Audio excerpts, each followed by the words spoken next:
nicknamed the King of Rock and Roll, was little more than a miserable slave. The lyrics may not be profound, but these timeless words are written into music history by the king of rock and roll, Little Richard. When I was first started in rock and roll, I've never heard of no rock and roll singer. It wasn't no Elvis, it wasn't no Bill Haley, it wasn't no Pat Boone's, it wasn't no James Brown's, it wasn't no Otis Reddings. It was Little Richard.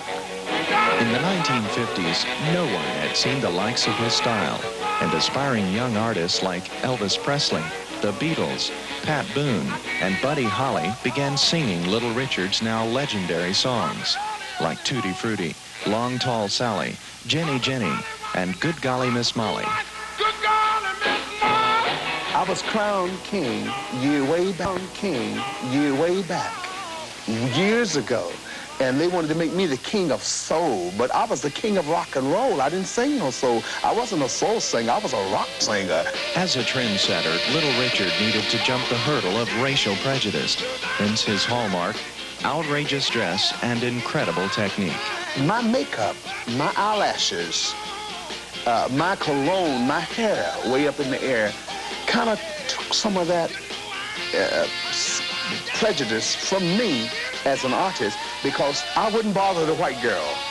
So it put me into the white clubs where the black entertainers that was really macho, they wouldn't let him come. But he wanted to perform, but naivete left him vulnerable to exploitation, and his propulsion to fame and material success enslaved Little Richard to the very industry he desired to conquer.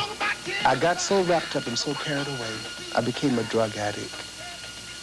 I started on marijuana. Somebody said, try it, a little dab will do it.